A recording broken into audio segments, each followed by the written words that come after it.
Hi students, welcome to Bosco Campus Vision. I am Clinton Clement, Assistant Professor, Department of Commerce, Don Bosco College, Kottayam. Today in this lecture we will be discussing about risk management process. All projects have risk. The risk in project management refers to a range of probabilities that cause adverse events which may adversely affect the results.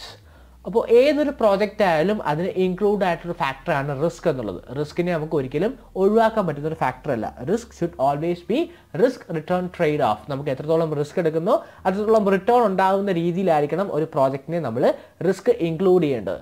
ഒരു project മാനേജ്മെൻറ്റിനകത്ത് എന്താണ് risk എന്ന് ചോദിച്ചു കഴിഞ്ഞാൽ നമ്മൾ plan ചെയ്തേക്കുന്ന ഒരു പ്രോജക്റ്റിൻ്റെ പല ഇവൻറ്റ്സിൽ unexpected ആയിട്ട് എന്തെങ്കിലും ഇവൻറ്റ്സ് ഹാപ്പൻ ചെയ്യുന്നത് വഴി നമ്മുടെ പ്രോജക്റ്റിൻ്റെ റിസൾട്ടിനെ തന്നെ അഡ്വേഴ്സായി ബാധിക്കുന്നതിനാണ് നമ്മൾ റിസ്ക് എന്ന് പറയുക. പ്രോബബിലിറ്റി ഏതെങ്കിലും ഒരു ഇവൻറ്റിൻ്റെ ഹാപ്പനിങ് മൂലം നമ്മുടെ പ്രോജക്റ്റിൻ്റെ റിസൾട്ടിൽ ചേഞ്ച് ഉണ്ടാവാൻ സാധ്യതയുള്ള ആ ഒരു ഫാക്ടറിനെയാണ് നമ്മൾ റിസ്ക് എന്ന് പറയുക. The process of risk management involves risk identification, risk analysis, risk assessment, risk response and risk mitigation. These are the different processes of risk management. Today in this section we will be discussing in detail about risk identification process.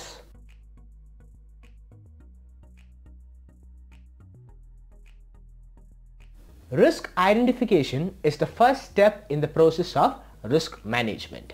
If a potential risk of the project is not identified earlier, the project will be at a high risk to complete as per the schedule, within the budget and to meet expected quality. ഒരു potential risk പ്രോജക്റ്റിൻ്റെ കൃത്യമായിട്ടുള്ള സമയത്ത് identify ചെയ്തില്ല എന്നുണ്ടെങ്കിൽ ആ പ്രോജക്റ്റിൻ്റെ end റിസൾട്ടിനെ തന്നെ നമ്മൾ plan ചെയ്യുന്ന ഷെഡ്യൂളിൽ പ്രോജക്റ്റ് തീരണമെന്നില്ല, നമ്മൾ പ്ലാൻ ചെയ്ത ബഡ്ജറ്റിനകത്ത് നിൽക്കണമെന്നില്ല, നമ്മൾ എക്സ്പെക്ട് ചെയ്ത ക്വാളിറ്റി നമ്മുടെ പ്രോഡക്റ്റിന് കിട്ടിയെന്നും വരില്ല. കൃത്യമായ സമയത്ത് കൃത്യമായ പൊട്ടൻഷ്യൽ റിസ്കിനെ ഐഡൻറ്റിഫൈ ചെയ്താൽ മാത്രമേ നമുക്ക് നമ്മൾ എക്സ്പെക്ട് ചെയ്യുന്ന പോലെയുള്ള ഷെഡ്യൂളിലും ബഡ്ജറ്റിലും ആ ഒരു ക്വാളിറ്റിയിലും നമ്മുടെ പ്രോഡക്റ്റിനെ ഡെവലപ്പ് ചെയ്യാൻ പറ്റുള്ളൂ. Project risk identification refers to recognizing and picking out all the risk that could affect the project at its different stage of initiation, planning, execution and conclusion. ഒരു പ്രോജക്റ്റിൻ്റെ ലൈഫ് സൈക്കിളിൽ മൊത്തത്തിൽ ഉണ്ടാവാൻ സാധ്യതയുള്ള പൊട്ടൻഷ്യൽ റിസ്കിനെ കണ്ടെത്തി അതിനെ പിക്കപ്പ് ചെയ്യുക എന്നുള്ളതാണ് പ്രോജക്റ്റ് റിസ്ക് ഐഡൻറ്റിഫിക്കേഷൻ കൊണ്ട് ഉദ്ദേശിക്കുന്നത്. ഒരു പ്രോജക്റ്റിൻ്റെ പല സ്റ്റേജുകൾ, ഇനിഷ്യേഷൻ സ്റ്റേജ് ആകാം, പ്ലാനിങ് സ്റ്റേജ് ആകാം, എക്സിക്യൂഷൻ സ്റ്റേജ് ആകാം, കൺക്ലൂഷൻ സ്റ്റേജ് ആകാം. അങ്ങനെ ആ പ്രോജക്റ്റിൻ്റെ എല്ലാ സ്റ്റേജസിലും ഉണ്ടാവാൻ സാധ്യതയുള്ള റിസ്കിനെ റെക്കഗ്നൈസ് ചെയ്ത് അതിനെ പോയിന്റ് ഔട്ട് ചെയ്യുന്ന ഒരു പ്രോസസ്സിനെയാണ് നമ്മൾ പ്രോജക്റ്റ് റിസ്ക് ഐഡൻറ്റിഫിക്കേഷൻ എന്ന് പറയുന്നത്. The identification of risk is done by collecting data from stakeholders and using checklist of potential risk that might happen on the project. എന്താണ് ഐഡൻറ്റിഫിക്കേഷൻ ഓഫ് റിസ്ക് എന്ന് പറയുന്നതെന്ന് വെച്ച് കഴിഞ്ഞാൽ നമ്മുടെ പ്രോജക്റ്റിൻ്റെ സ്റ്റേക്ക് ഹോൾഡേഴ്സ്, അതായത് പ്രോജക്റ്റുമായിട്ട് relate ചെയ്തേക്കുന്ന എല്ലാ വിധത്തിലുള്ള ആൾക്കാർ, ഷെയർ ഹോൾഡേഴ്സ് ആവാം, മെമ്പേഴ്സ് ആവാം, എംപ്ലോയീസ് ആവാം, കസ്റ്റമേഴ്സ് ആവാം, എല്ലാ ആൾക്കാരെയും കൂടി ഇൻക്ലൂഡ് ചെയ്യുന്നതിന് നമ്മൾ സ്റ്റേക്ക് ഹോൾഡേഴ്സ് എന്ന് പറയാം. അപ്പോൾ അവരിൽ നിന്നും ഡേറ്റ കളക്ട് ചെയ്യുക, ആ പ്രോജക്റ്റുമായിട്ട് റിലേറ്റ് ചെയ്ത എല്ലാവിധ ഡേറ്റ കളക്ട് ചെയ്യുക.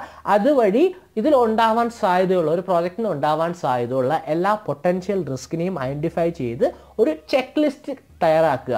ആ ഒരു പ്രോജക്റ്റ് നമ്മൾ ഇംപ്ലിമെൻറ്റ് ചെയ്യാൻ പോകുന്ന പ്രോജക്റ്റിന് ഉണ്ടാവാൻ സാധ്യതയുള്ള റിസ്ക് ഇന്നതൊക്കെയാണ് എന്നൊരു ചെക്ക് ലിസ്റ്റ് പ്രിപ്പയർ ചെയ്യുന്ന പ്രോസസ്സാണ് പ്രോജക്റ്റ് റിസ്ക് ഐഡൻറ്റിഫിക്കേഷൻ എന്ന് പറയുന്നത്. Risk identification is defined as the process of listing potential project risk in a risk register along with the sources, potential risk responses, risk categories and their characteristics. അപ്പോൾ എന്താണ് risk identification എന്ന് പറയുന്നത്?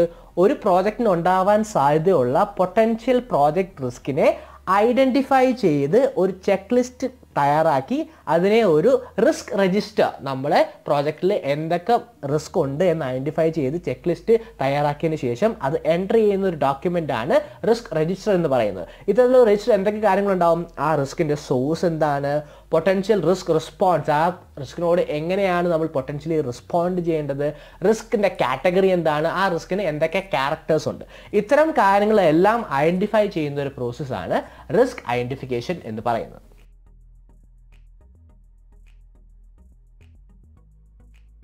Now let us look into the different techniques used in risk identification. At first, interviews.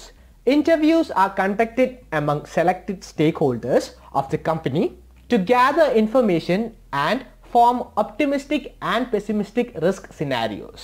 Interviews, first നമ്മൾ risk identify ചെയ്യാനായിട്ട് use ചെയ്യുന്ന ഒരു ടെക്നിക്കാണ് interview method എന്ന് പറയുന്നത്. നമ്മുടെ സ്റ്റേക്ക് ഹോൾഡേഴ്സിനെ എല്ലാവരും തന്നെയല്ല, ചില സ്റ്റേക്ക് ഹോൾഡേഴ്സിനെ പ്രോജക്റ്റുമായി റിലേറ്റ് ചെയ്തേക്കുന്ന ഇമ്പോർട്ടൻ്റ് ആയിട്ടുള്ള സ്റ്റേക്ക് ഹോൾഡേഴ്സിൽ നിന്നും ഇൻഫർമേഷൻ കളക്ട് ചെയ്യുക. ഏത് രീതിയിലാണ്? ഇൻ്റർവ്യൂസിൽ നിന്ന രീതിയിൽ. ഇൻ്റർവ്യൂ ചെയ്യുന്നത് വഴി ആ പ്രോജക്റ്റിന് ഉണ്ടാവാൻ സാധ്യതയുള്ള ഗുണകരവും ദോഷകരവുമായ റിസ്ക് എന്തൊക്കെയാണ് എന്ന് ഐഡൻറ്റിഫൈ ചെയ്യുന്നൊരു ടെക്നിക്കാണ് ഇൻ്റർവ്യൂസ് എന്ന് പറയുന്നത്. ആ ഒരു പ്രോജക്റ്റിൻ്റെ സ്റ്റേക്ക് ഹോൾഡേഴ്സിനെ ഇൻ്റർവ്യൂ ചെയ്യുന്നത് വഴി പൊട്ടൻഷ്യൽ ആയിട്ടുള്ള റിസ്കിനെ ഐഡൻറ്റിഫൈ ചെയ്യുക. അതായത് ആ പ്രോജക്റ്റിന് ബെനഫിഷ്യൽ ആകാനും നഷ്ടമുണ്ടാക്കാനും സാധ്യതയുള്ള തരത്തിൽ എന്തൊക്കെ റിസ്ക് ആണ് ഉണ്ടാവുന്നത് എന്ന് മനസ്സിലാക്കുന്ന ഒരു രീതിയാണ് ഇൻ്റർവ്യൂസ് എന്ന് പറയുന്നത്. Brainstorming. It is a technique by which a group of people related to a specific problem attempts to find a solution to it by amazing ideas spontaneously. Brainstorming section എന്ന് പലപ്പോഴും നമ്മൾ കേട്ടിട്ടുണ്ടല്ലേ. അതായത് ഒരു common problem നമ്മൾ face ചെയ്യുമ്പോൾ നമ്മൾ കുറച്ച് ആ ഒരു ഫീൽഡുമായി ടെക്നിക്കലി റിലേറ്റ് ചെയ്തേക്കുന്ന കുറച്ച് ആളുകൾ ഇരുന്നുകൊണ്ട് ആ പ്രോബ്ലത്തിന് എങ്ങനെ സോൾവ് ചെയ്യാമെന്ന് സ്പോണ്ടേനിയസ് ആയിട്ട് കുറേ ഐഡിയാസ് കൊണ്ടുവരുന്ന ഒരു സെക്ഷനെയാണ് നമ്മൾ ബ്രെയിൻ സ്റ്റോമിംഗ് സെക്ഷൻ എന്ന് പറയുക. അതായത് നമ്മൾ ചില പ്രോജക്റ്റിൻ്റെ കേസിൽ അല്ലെങ്കിൽ നമ്മൾ കോളേജിലെ ചില അസൈൻമെൻറ്റ്സിൻ്റെ കേസിലാണെങ്കിലും നമ്മളെ ചെറിയ ഗ്രൂപ്പുകളായി ഡിവൈഡ് ചെയ്യും. ആ ഗ്രൂപ്പുകളായി ഡിവൈഡ് ചെയ്തിട്ട് എങ്ങനെ ഈ പ്രോജക്റ്റിനെ ചെയ്യാം, അല്ലെങ്കിൽ നമുക്കൊരു ആക്ടിവിറ്റി ചെയ്യാൻ തന്നിരിക്കുകയാണെങ്കിൽ എങ്ങനെ ഈ ആക്ടിവിറ്റി ചെയ്യാം എന്ന് ഓരോരുത്തരും അവരവരുടെ ഐഡിയ ഷെയർ ചെയ്യും. അതിൽ നിന്നും നമ്മളൊരു ഒറ്റ സിംഗിൾ ടീം ഐഡിയ ആക്കി മാറും. ഇതിനെയാണ് നമ്മൾ ബ്രെയിൻ സ്റ്റോമിംഗ് സെക്ഷൻ എന്ന് പറയുക. ഇത്തരത്തിലുള്ള ടെക്നിക്കാണ് നമ്മളിവിടെ റിസ്ക് ഐഡൻറ്റിഫിക്കേഷനിലും യൂസ് ചെയ്യുന്നത്.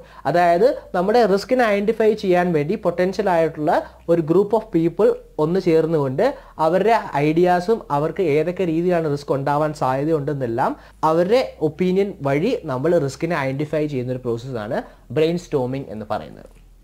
Delphi technique. It refers to a systematic forecasting method used to gather opinions of the panel of experts on the problem being encountered through questionnaires often sent through mail. Delphi technique എന്ന് പറയുന്നത് നമ്മൾ നേരത്തെ പറഞ്ഞതുപോലെ തന്നെ ഒരു common problem അല്ലെങ്കിൽ നമ്മുടെ ആ ഒരു പ്രോജക്റ്റിന് എന്തൊക്കെ റിസ്ക് ആണ് ഇൻക്ലൂഡ് ചെയ്തേക്കുന്നത് എന്ന് മനസ്സിലാക്കാനായിട്ട് ആ ഒരു പ്രോജക്റ്റുമായി റിലേറ്റ് ചെയ്തേക്കുന്ന കുറച്ച് എക്സ്പേർട്സിൽ നിന്നും ഒപ്പീനിയൻ കളക്ട് ചെയ്യുന്ന ഒരു മെത്തേഡാണ് ഡെൽഫി ടെക്നിക് എന്ന് പറയുന്നത്. എന്തുവഴിയാണ്? ഒരു ക്വസ്റ്റ്യനെയർ പ്രിപ്പയർ ചെയ്തിട്ട്, അതായത് നമുക്ക് എന്താണ് ആ പ്രോജക്റ്റിൽ ഇൻക്ലൂഡ് ചെയ്തേക്കുന്ന റിസ്ക് എന്ന് അറിയാൻ വേണ്ടിയിട്ട് ആ പ്രോജക്റ്റിലെ എക്സ്പെർട്ടീസ് ആയിട്ടുള്ള ആൾക്കാരിൽ നിന്നും ഇൻഫർമേഷൻ കളക്ട് ചെയ്യാനായിട്ട് നമ്മൾ ക്വസ്റ്റ്യനെയർ പ്രിപ്പയർ ചെയ്ത് അവർക്ക് കൊടുക്കുന്നു. അവർ ആ ക്വസ്റ്റ്യനെയർ ആൻസർ ചെയ്യുന്ന വഴി നമുക്ക് പ്രോപ്പറായിട്ട് നമ്മളൊരു നല്ല രീതിയിൽ ക്വസ്റ്റ്യനെയർ പ്രിപ്പയർ ചെയ്യുകയാണെങ്കിൽ അതിൻ്റെ ആൻസേഴ്സിൽ നിന്ന് തന്നെ നമുക്ക് ഈ ഒരു പ്രോജക്റ്റിൽ എത്രത്തോളം റിസ്ക് ഇൻക്ലൂഡഡ് ആണ് എന്ന് കൃത്യമായിട്ട് ഐഡൻറ്റിഫൈ ചെയ്യാൻ പറ്റും. ഇത്തരത്തിൽ നമ്മൾ കളക്ട് ചെയ്യാനായിട്ട് കൂടുതലും ത്രൂ മെയിലാണ് നമ്മൾ ഇൻഫർമേഷൻ കളക്ട് ചെയ്യുക. അതായത് ക്വസ്റ്റ്യനെയർസ് അവർക്ക് സെൻഡ് ചെയ്ത് കൊടുക്കും. അവരതിൻ്റെ ആൻസർ നമുക്ക് റിട്ടേൺ ചെയ്യുമ്പോൾ നമ്മൾ അത് അനലൈസ് ചെയ്തുകൊണ്ട് എന്തൊക്കെയാണ് ആ പ്രോജക്റ്റിൽ ഇൻക്ലൂഡ് ചെയ്തേക്കുന്ന റിസ്ക് എന്ന് ഐഡൻറ്റിഫൈ ചെയ്യാനായിട്ട് സാധിക്കും. Another common technique used in risk identification is SWOT analysis. It is a strategic planning tool used to evaluate the strength, weakness, opportunity and threat of a project.